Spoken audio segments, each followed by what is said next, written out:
Hi everyone, it's Carol from Crinkled Path Journals, and I am back with a memory keeping with me journaling episode today. And I am working in my altered cookbook, which is getting quite fat, and so I'm not going to get many more pages in here.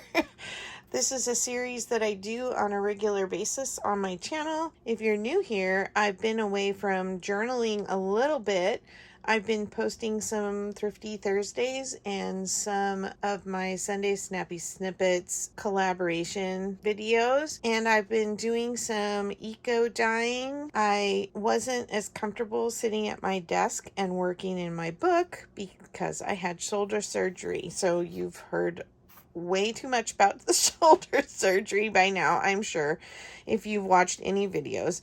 But I'm excited to be back journaling again. And the weather here had turned a little bit cooler in the last week. And so it really started getting me hungry for fall to come quickly. And I know we won't get fall until November here in Northern California, because that's just the way the weather rolls around here. And we are headed back into the 90s this week, high 90s. And so I'm just going to hang on to last week's cool weather and do a fall page, because that's kind of what got me thinking about some fall memories. When I was growing up, our street was lined with huge Modesto ash trees, and unfortunately now those trees have mostly died and been cut down. Their lifespan was only about 60 years. And of all the neighbors that lived on our street when I was growing up, only two of them that were original owners at the time that that my parents were, are still living and still living on the street. Most people did not move away. They stayed in those homes. They were great neighbors. My dad was obsessive about his lawn, and when fall started coming, he did not like the leaves to be on his lawn. And this picture kind of reminds me of my dad, in that this person has mowed in these very straight back and forth lines, and he always mowed in a diagonal. I don't know why, but diagonal, back and forth, very straight lines. And when the leaves would come, we would want to play in them. And so he would make a deal with us that we could play in the leaves for 1 week if we would rake them up and bag them, which I think was a pretty good deal for him. He also believed, because we lived on a curve in the middle of the street, he believed that the wind blew uphill both ways and piled all the neighbors' leaves in our yard. Which was really an advantage for us and the way we like to play. So I'm trying to move these aside, and I can't talk and do that at the same time. What we would do is we would make sure the leaves were fairly even across the entire yard, which the wind did most of the work on that. And then we would rake little rows in it. And so I wanted to do something to represent that. Let me grab some paper. All right, I've got my paper trimmer, and then this is a book page from a children's book, and I just want to give myself, well, let's do the center of the page here.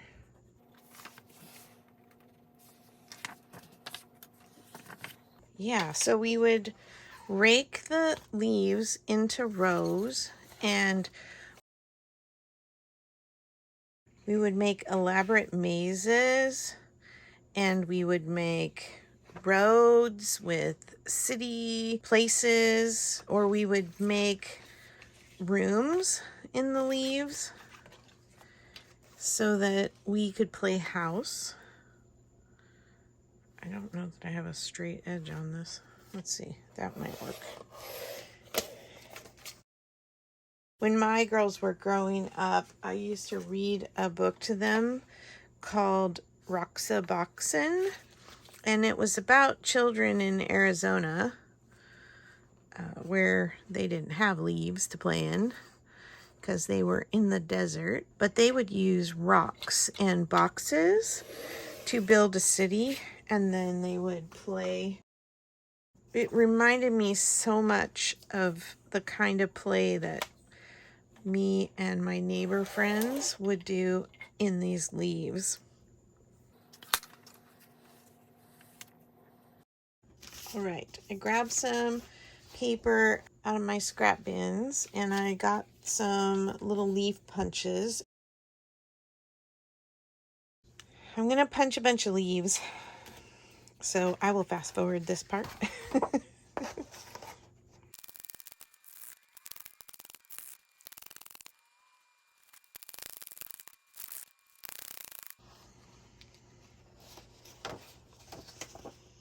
Okay, we'll see if that will suffice.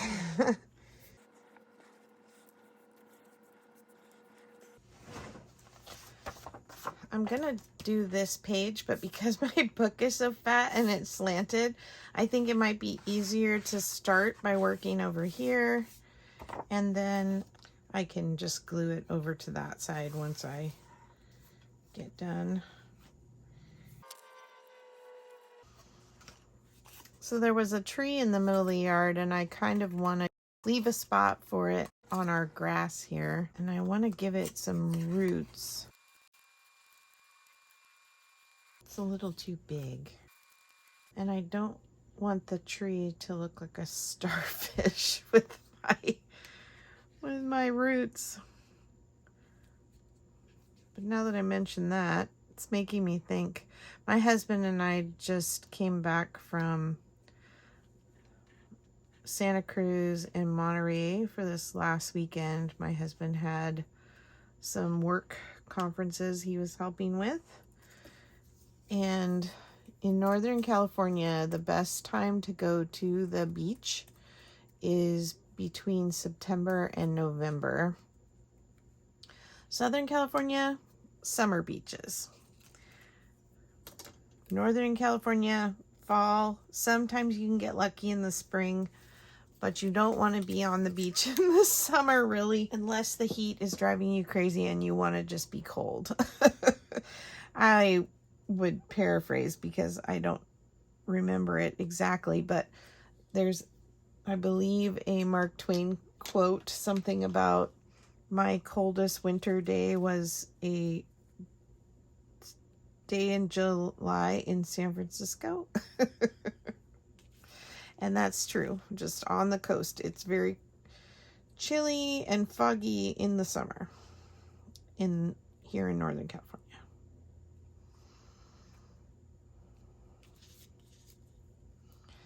And I remember my parents loved Monterey, and they would go with their friends, and we would go usually every fall. And I have in my mind this very vivid memory of being, I think I was about a first grader, maybe second grade. And I had these orange and white polyester plaid pants, long pants.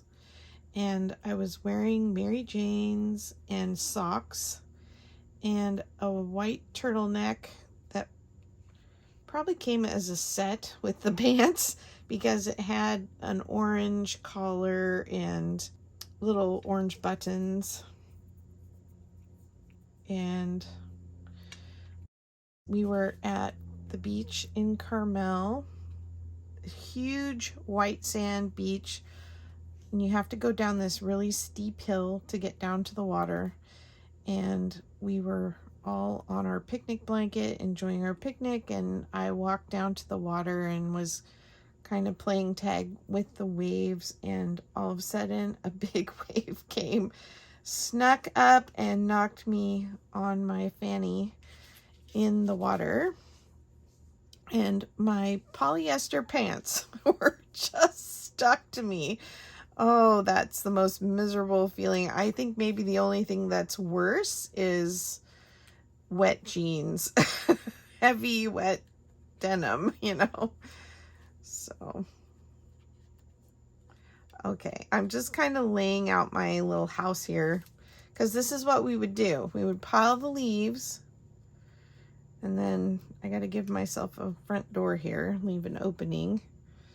We would pile the leaves in rows and make the walls of the house. And I'm spreading them out here, and then I will go off camera and glue them so that you're not tortured with the tedium while I sit with my thoughts and memories.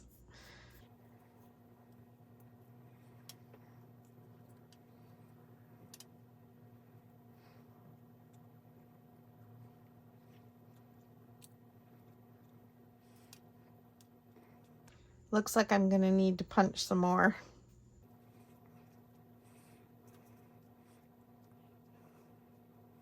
Okay, hold on, I'll be back. Well, I am so glad I did that off camera. I had some major issues with my glue clogging again, and so it took me half an hour to get that unclogged, and then it just took a little time to get these all glued down on the page. So I want to be able to make a journaling card, and so I'm going to use this as a pocket. And now that I have this part done, we will go ahead and put it on this side of the page. I was thinking maybe, where'd that leaf print go I had? I'm thinking I'm gonna quick fussy cut this. I should have done that while I was off camera too. But I want to cover up the soup, sauces, and gravies at the top. The only part about having a altered cookbook is that sometimes you just have soups and sauces in your way.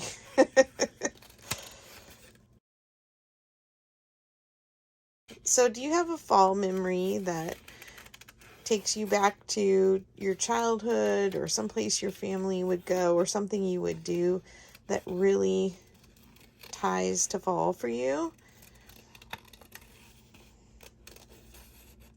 I'd love to hear it in the comments. I love hearing your stories because your stories matter. And I never get tired of saying that because it's very true.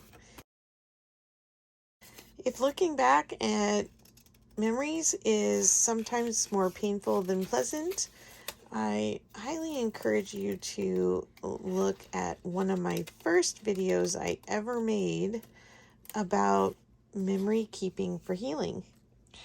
And it's just a brief overview, but I personally experienced a lot of positiveness from going through the process that I talk about in that video. And I hope it's helpful to you.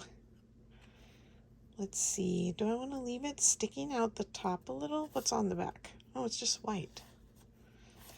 Let's ink the back.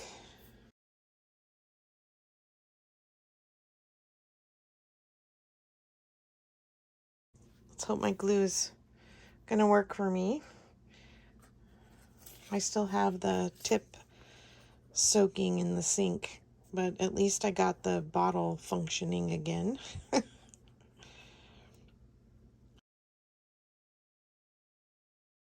I think my glue has issues because of the heat.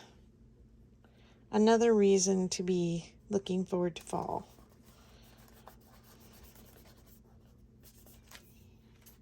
Okay, let's give a peek. Yeah, just a little brown thing sticking up off the top. I think that'll be fine. And then this is gonna go here. And I gotta put a notch for my pocket. Try doing a kind of shallow one. Let's see. Right at the door to my leaf house.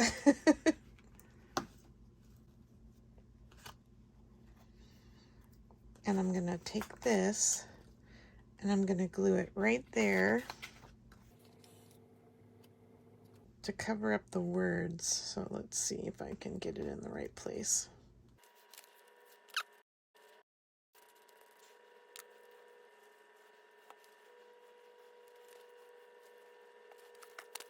All right, let's make our pocket. Oh.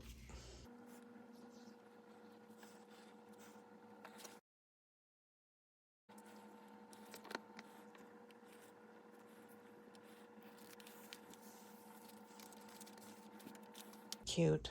Okay, then I did fussy cut this. Well, I didn't have you on camera. Spare you. And I kind of want the trunk to line up with the trunk on the ground. And this will be sort of like we're looking down. It's a multi-perspective kind of layout today, isn't it? This cat is cracking me up because he looks just like my grand cat.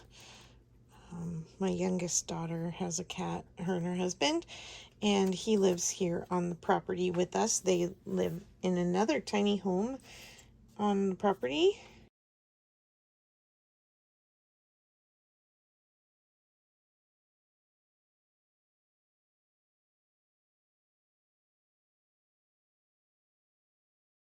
When they're both working and I'm off for the summer, or I'm, of course, not working right now until my shoulder heals. But I like to take the cat out into the garden. He's pretty much an indoor cat unless he escapes. So he likes to go hang out in the garden. And he's the baby of my older daughter. When they bought their house in town, their house came with a feral cat colony. And so they have been working very diligently and get all those mamas and daddies trapped and fixed. Okay, what I wanted to do with this was I thought I would make 2 doors that flap over and put some of these funny felt leaves on them. So you could, the leaves go away and then you see the green lawn. Just a nod to my dad and his desire for his grand green grass. And our lawn was nowhere near this big, maybe not even a quarter that size. But it was big enough for a whole city in our imagination, or a giant house with leaf walls.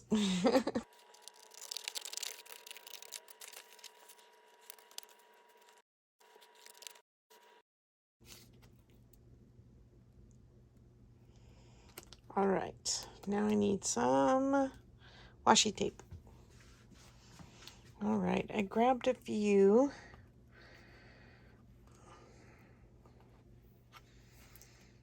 This is too bright. Let's see. I think I'm just going to do the polka dots.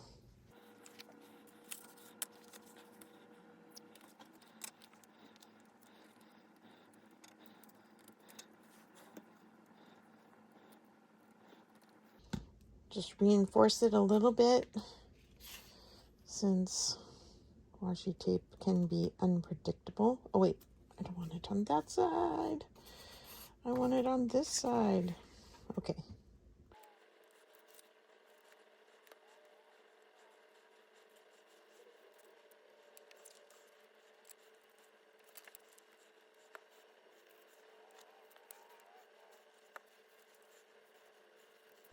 Okay. Now we can just kind of trim the corner. I'm just cutting the washi tape. All right. Now, let's see.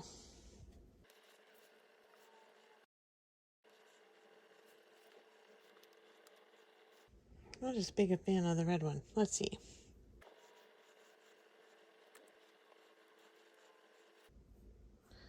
Yeah, I think those are good. Okay, let's glue them on. Do this one first. And I'm just going to start it, and then I'm going to come up here and make sure I'm just gluing where it's touching the paper.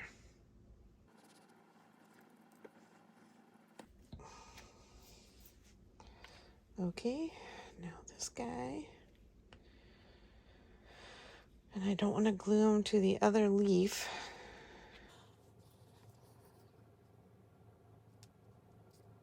I think I had him hanging off more before, but oh well. We'll work it out. We may just have to do some flipping and flapping to get it under there.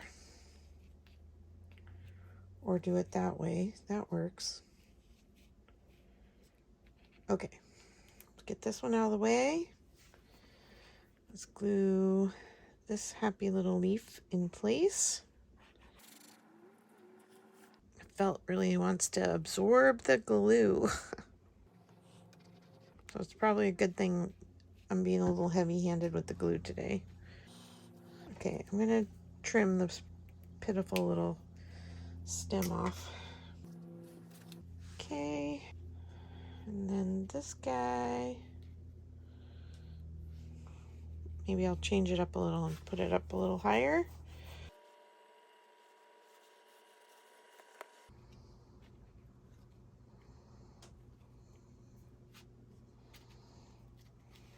Okay, now when the leaves are picked up, you can see the nice green grass, Dad. Okay, and then I have lots of room to journal on the back. And this is going to go in this pocket.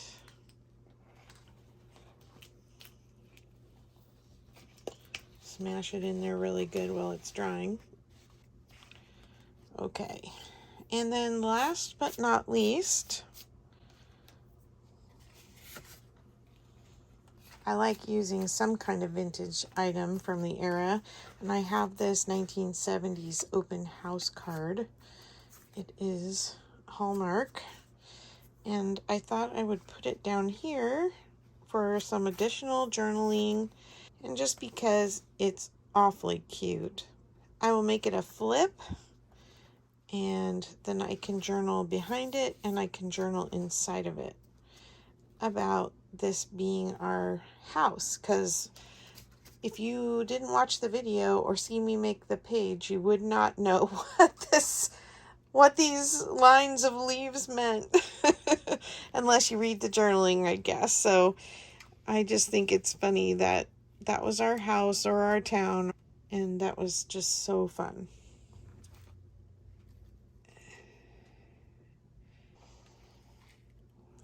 Do another hinge with my washi tape. Let's see. Don't want to cover up the bricks. Okay, I'm going to have to trim it off. I don't want to cover up too much of the card.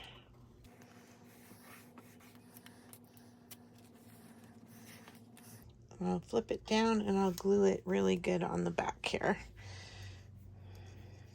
Hope this print will stay.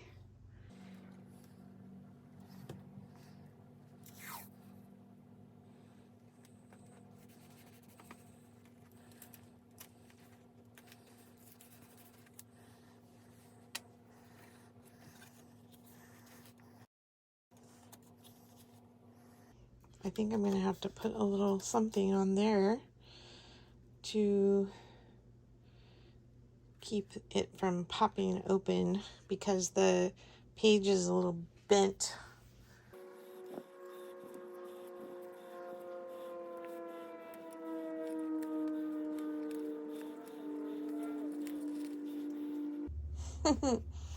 That'll work. Just a little brad, and then this will pop up, and then it'll just slip right back in there. Oh, and I need to trim this hanging over branch off. Almost forgot. Didn't mean to have two things sticking off the top there. I will finish my journaling now. Thanks for coming along for journaling today. I hope I'll see you back on the channel. Leave a comment if you have a fall memory. I'd love to hear it. Okay, take care and bye-bye.